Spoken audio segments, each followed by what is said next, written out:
안녕하세요. 뻔뻔한 복덕방입니다. 오늘은 서울시 청약 당첨 가점 평균 70점 6박이라는 제목으로 말씀 전해드리겠습니다.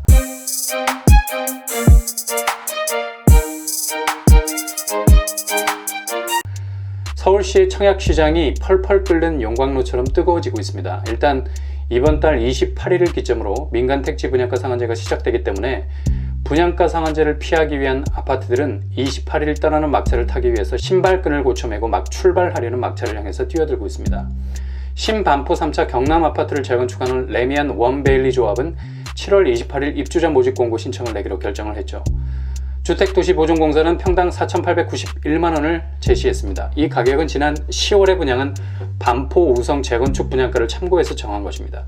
원베일리가 7월 28일 입주자 모집 공고 신청을 내도 2달의 유예 기간이 있습니다. 다시 말해서 2달 동안 분양가 상한제를 피하느냐 아니면 맞아들이냐를 다시 한번 결정할 수 있는 시간적인 여유가 있다는 거죠. 최근에 원베일리 주변의 표준 공시지가가 크게 올라서 분양가 상한제를 맞아도 주택도시보증공사가 제시한 금액을 웃돌 수 있다는 생각이 있어서 2달간 저울질을 해보고 난 후 최종 결정을 하겠다는 생각입니다. 주변 땅값은 신축 아파트 분양가의 에스컬레이터 역할을 합니다. 신축 아파트 주변의 공시지가가 낮아지면 아래로 향하는 에스컬레이터를 탄 거죠. 거기서 아무리 위로 올라가려고 발버둥을 쳐도 좀처럼 벗어날 수 없게 됩니다. 떨어지는 땅값과 함께 분양가도 밑돌게 되는 겁니다. 반대로 올라가는 에스컬레이터 위에 안착하고 있으면 분양가는 높아질 수가 있습니다. 주변 표준 공시지가에 영향을 받는 거죠. 그래서 차라리 분양가 상한제를 막겠다는 아파트가 나오는 겁니다. 겉으로 보면 비처럼 쏟아지는 화살을 온몸으로 막아내면서 최후까지 협상의 전투에서 버티다가 맹렬히 전사하겠다는 것으로 보이지만 실은 분양가를 비교해서 높은 쪽을 선택하겠다는 복선이 깔려 있는 겁니다. 여차하면 말머리를 돌려서 위아더 회군을 하겠다는 뜻이죠. 전략을 완전히 바꾸겠다는 뜻입니다. 둔촌주공 재건축도 이런 분위기입니다. 비상대책위가 차라리 분양가 상한제를 받아들여서 통보받은 분양가보다 더 나은 분양가를 받겠다는 의지를 보이고 있는 겁니다.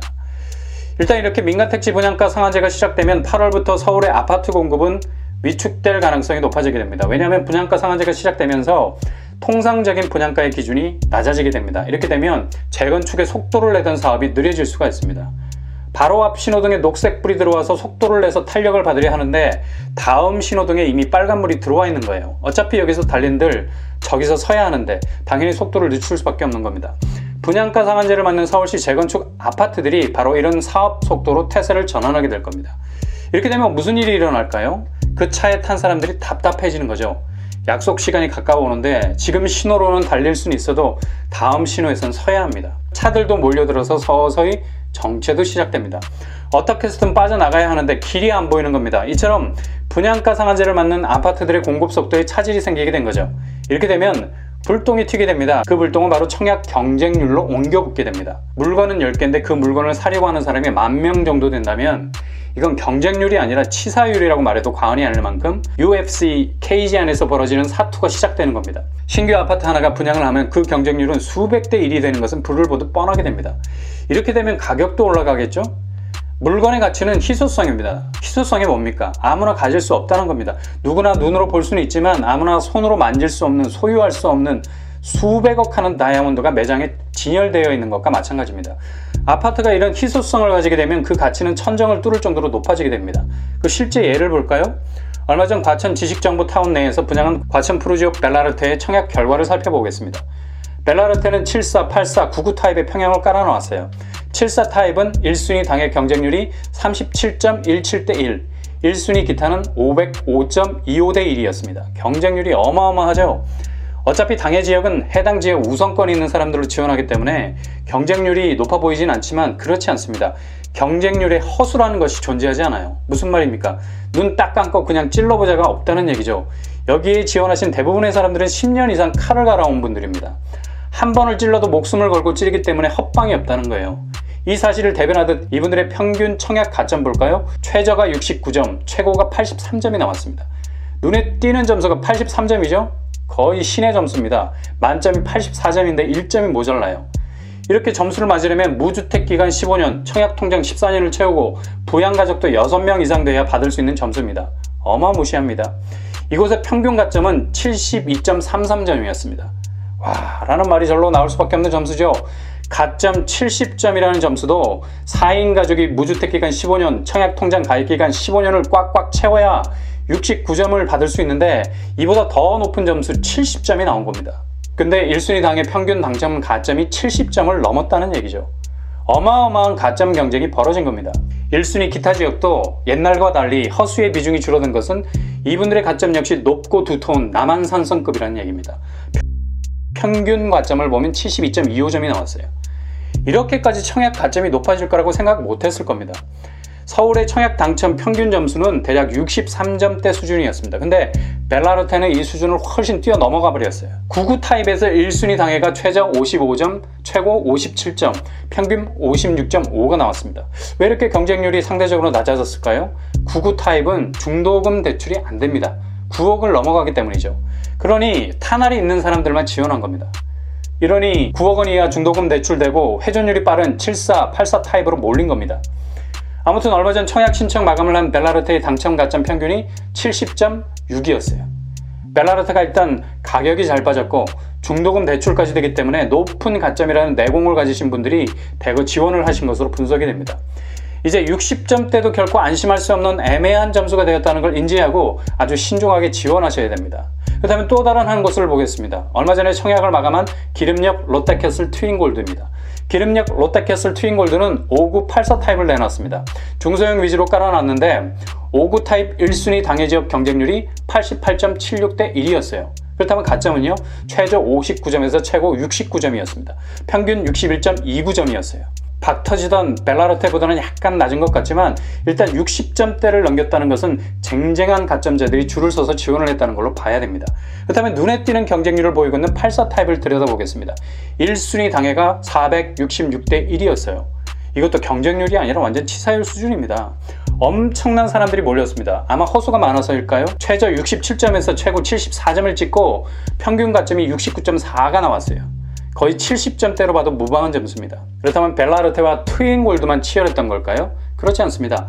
5월 분양했던 흑석 리버파크자에는 84점 만점자가 혜성처럼 등장하기도 했습니다. 평균 경쟁률 95.9대 1이었어요. 59 타입 C2가 801.5대 1의 경쟁률을 기록했습니다. 가점은 최저 69점에서 최고 70점대였어요. 이 정도로 가점 경쟁이 예열 수준이 아닌 폭발 수준으로 올라와 있다는 것을 볼 수가 있습니다. 6월 분양했던 루이얼 신반포 파크 애비뉴는 59 타입이 229.46대 1이었습니다. 최저 69점, 최고 79점이었고 평균은 71.92점이었습니다.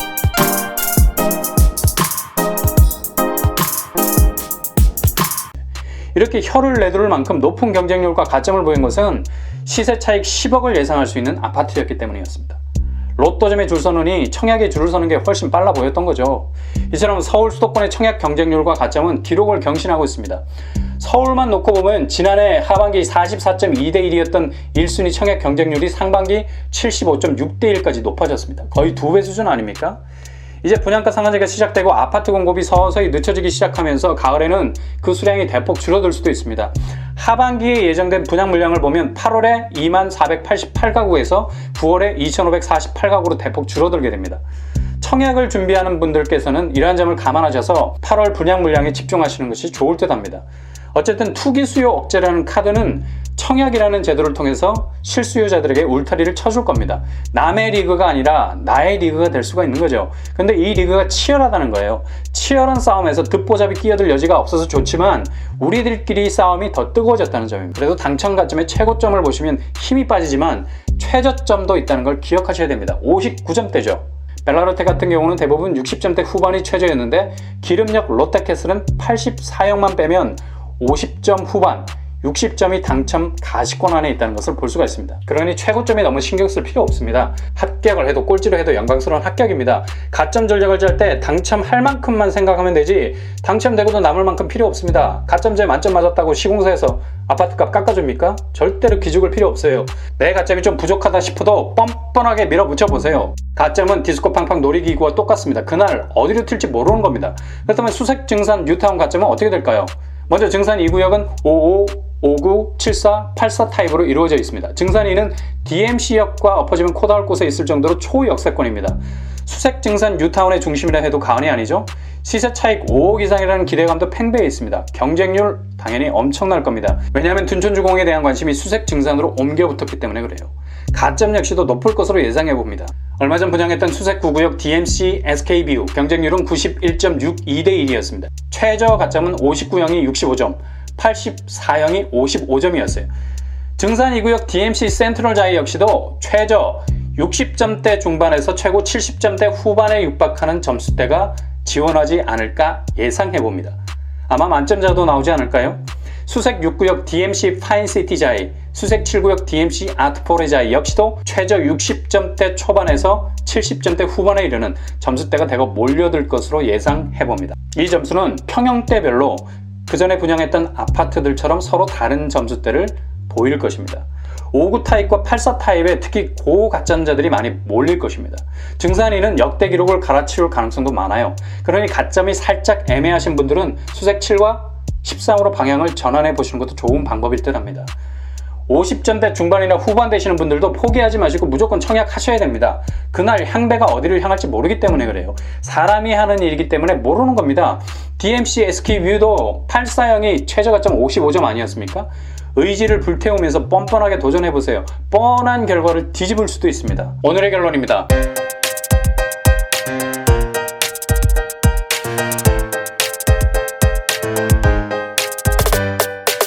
서울의 청약 당첨 점수는 가파르게 오르고 있습니다. 그와 동시에 청약 경쟁률도 기록을 경신하고 있습니다. 곳곳에서 분양했던 아파트들의 당첨 가점은 예상을 뛰어넘는 고득점자들이 많았습니다. 그러나 1등으로 당첨된다고 해서 아파트 시공사가 가격을 절반으로 할인해 줍니까? 천만에. 청약은 도종기입니다. 배짱입니다. 뻔뻔해야 돼요. 꼴찌로 당첨돼도 당당히 분양권을 손에 거머쥐는 입주자가 되는 겁니다. 이 세상 그 누구도 너 청약 당첨 몇 등 했니? 라고 묻지 않습니다. 너 청약 당첨됐니? 라고 물을 뿐이에요. 용기를 가지고 도전하세요. 그렇게 도전하는 내공이 장풍이 돼서 여러분 앞에 놓인 장애물을 날려버리고 내 집에 입성하게 해줄 길을 터줄 것입니다. 벽을 벽으로 생각하면 장벽일 뿐이에요. 벽을 문으로 생각하면 관문이 되어 있을 겁니다. 넘어뜨리세요. 그 벽이 다리가 되어줄 겁니다. 이상으로 뻔뻔한 뻔뻔빵 마치겠습니다. 구독과